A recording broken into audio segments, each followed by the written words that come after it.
Y muchas veces es la propia gente. Cuando eligen a gente que no es correcta una y otra vez a los mismos cargos. Tú no podés quejarte de la corrupción en la política cuando eliges a políticos que han aparecido en más de un caso de corrupción y los vuelven a elegir después. Si tú como ciudadano no te haces cargo de tu responsabilidad como patrón, ¿ya? Si tú no te haces cargo como patrón de lo que hacen tus empleados y los despedís después de 4 años si hacen las cosas mal, bueno, después no te podés quejar si las consecuencias son malas.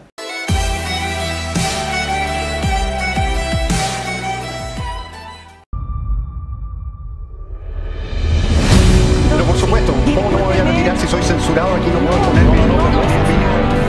Convención Julián, convencionales, concha su madre. ¡Zurdos hijos de puta tienden! ¡El que no aporta se deporta! Chile Vamos no merece seguir representando a la derecha. Próxima vez, presidenta, siéntenlos al otro lado. Buen día, amigos, espero estén bien y sean bienvenidos a Contrapolítica Chilena. En esta ocasión estaremos analizando lo que fue la entrevista al precandidato presidencial Johannes Kaiser, quien va como abanderado de su propio partido, el cual además preside el Nacional Libertario. Esta entrevista se dio en el canal Nada que Perder, donde los periodistas Roberto Cox y Nicolás Cavargas, por dicho medio, han ya aparecido otros personajes presidenciables como Tomás Vodanovic o Evelyn Matthei. La abanderada por Chile Vamos en esta oportunidad, Roberto, el entrevistador, dejó en claro que lo que buscan en estas instancias es conocer más a la persona que al político, aunque hubo un punto donde fue imposible separar el pensamiento personal del pensamiento político, sobre todo del coentrevistador Nicolás, cuando se tocó el tema del estallido social. Como más de uno sabe, este tema es algo que le pega mucho a Johannes porque fue el punto de inflexión para venir a las elecciones parlamentarias en Chile y como muchos actores políticos y medios sin estallido, difícilmente habría Kaiser 2026. Mientras Nicolás defendía o matizaba, o como mínimo tenía una mirada no crítica al respecto, como cualquier ñoñoino promedio cuando le preguntan lo que sea sobre política. Johannes, es bien sabido, no solo mira con desdén dicho suceso, sino más bien, en sus propias palabras, en el estallido hubo muchas personas haciendo cosas malas, delinquiendo básicamente sin usar la cabeza, movido únicamente por el fervor del momento, con el único detalle de que al otro día o a los meses tenía que usar el mismo bus, el mismo metro que tan felizmente ayudó a quemar. Entonces, todas estas incongruencias sobre castigar al que no tiene nada que ver, como el que baila, el intento de dañar generadores eléctricos, el ataque al comercio central y los obvios daños a la estructura pública como parques, estatuas y demás, son puntos que obviamente le hacen ruido a Johannes y lo dice sin tapujos.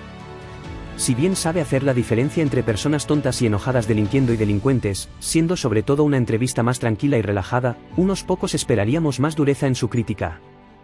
Como la que da en su canal, aunque se entiende que, de ser invitado, debe guardarse cosas. Se agradece el sketch de ñoñoinos normis siendo culturizados o enseñados por un libertario a secas. Oye, y hablando de cuidar las relaciones, ¿cómo son tus relaciones con los otros nombres que aparecen en esta carta presidencial de la derecha? José Antonio Kast, Evelyn Matthei. Yo no tengo relaciones personales con ellos en ese sentido. Entonces, estamos corriendo la carrera, pero no necesariamente es un tema personal. Para mí, en política, la pelota no se ensucia. Puedo tener diferencias, y tengo diferencias muy importantes con Evelyn Matthei en materia política, tengo menos diferencias con José Antonio, pero en este momento estamos proponiendo nosotros una forma de ver el mundo que sin duda es bastante novedosa también en Chile. Y esa es la que estamos proponiéndole a la gente. ¿Y qué diferencia hay entre tus propuestas o tu visión respecto a la de José Antonio Kast? Bueno, en materia de política interna, él es más conservador que nosotros, ¿ya? Yo creo en ir limitando la capacidad del Estado de intervenir en la vida de las personas. Los conservadores en general creen que el Estado tiene un rol que cumplir en la educación de los adultos en la práctica, ¿ya? Yo creo que eso es tarea de la sociedad civil, yo creo que eso es tarea de las iglesias, yo creo que eso es tarea de los colegios, de los colegios controlados por los mismos padres. No creo que el gobierno, cualquiera sea el signo del cual sea, ¿ya?, debes andar interviniendo en esas materias. Y ahí tenemos diferencias probablemente con republicanos, que es más conservador en la materia. Nosotros creemos que el Estado tiene que sacar sus sucias manos, ¿ya?, de lo que es la vida cotidiana de los ciudadanos. ¡Quítenme las manos de encima, changos mugrosos! Johannes, volviendo por ejemplo a la comparación que se hace con Javier Milei, Milei hizo un trabajo en la juventud argentina que es materia de estudio, ¿no? Porque una juventud argentina que fue abducida durante mucho tiempo por el kirchnerismo, pero que luego el mismo Milei empezó a convencer a los jóvenes de que, según él, ese no era el camino y los trajo a su vereda, impregnándole o enseñándole sus conceptos de lo que él cree que debe ser la vida. ¿Vas a tomar un poquito el ejemplo de la forma en que hizo campaña Javier Milei para convencer a la juventud y tener este cambio de paradigma que hubo en Argentina? Me refiero sobre todo a convencer a la juventud chilena que tal vez se alineó mucho con el tiempo del estallido social y ahora tú deberías intentar convencer de lo contrario. ¿Cómo hacer eso? Mira, acá hay dos cosas que tienes que tener claro. Uno es que tú no corriges injusticias cometiendo injusticias. Me acuerdo lo que pasó el 18 de 10 fue una tremenda injusticia para mucha gente. Y la solución a los problemas no era más Estado. Si el Estado era el causante de la mayoría de los problemas. Por ejemplo, el tema de las clases de ética que le dieron entonces a ciertos empresarios abusadores. Ya, ¿quién decidió eso? El Estado, a través de su poder judicial. Explicarle a los jóvenes que tú solamente puedes desarrollarte y perseguir tus sueños y llegar ahí donde tú quieres, ahí donde tú eres libre. Si tú tienes un Estado que decide todo por ti o que pone demasiadas trabas en tu camino, no vas a llegar a donde tu potencial te permite llegar. Y como no vas a llegar a donde tu potencial te permite llegar, el país no va a llegar al lugar donde puede llegar. ¡Ve más allá!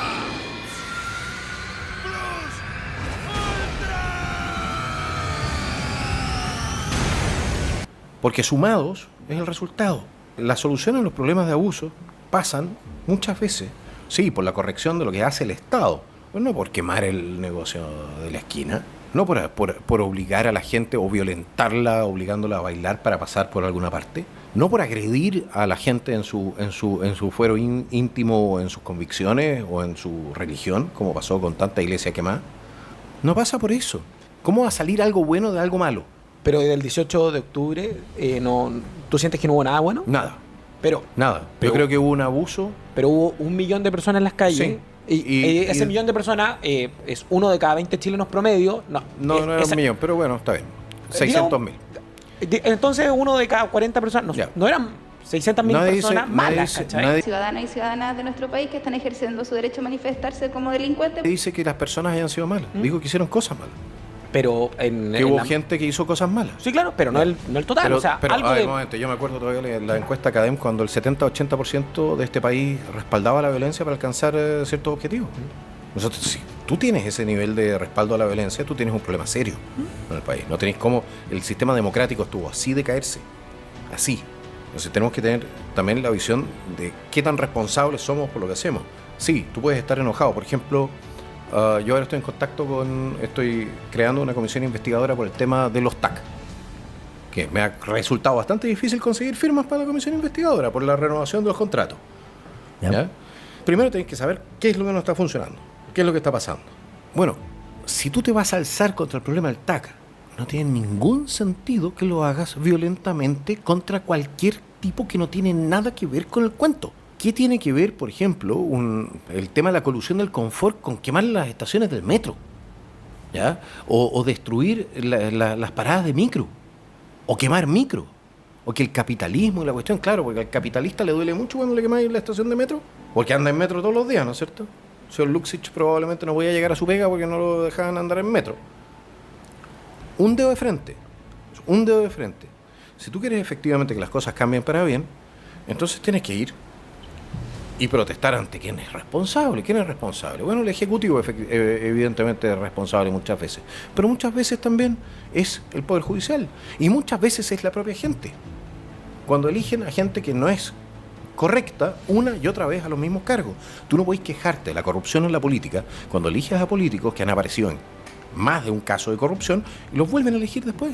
Si tú como ciudadano no te haces cargo de tu responsabilidad como patrón, ¿ya? Si tú no te haces cargo como patrón de lo que hacen tus empleados y los despedís después de 4 años si hacen las cosas mal, bueno, después no te podés quejar si las consecuencias son malas, si hacen una mala gestión. Si es por eso que ser ciudadano es una pega, es un trabajo. Si el derecho a voto no es solamente un derecho, es una obligación a informarte, a mantenerte al día de qué es lo que hace tu parlamentario, de si estáis de acuerdo, no estáis de acuerdo, de cómo vota, de cómo se comporta. Entonces, si el tipo no se está comportando como corresponde, cámbialo.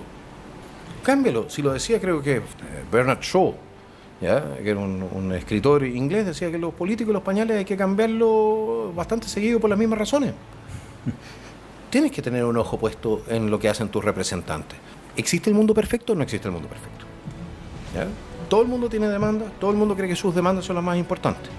Pero no puedes enojarte con la vida, man, porque resulta de que, o con toda la sociedad, porque resulta, man, de que las cosas no son como te parecen. Tienes que trabajar para cambiarlas, pero trabajar.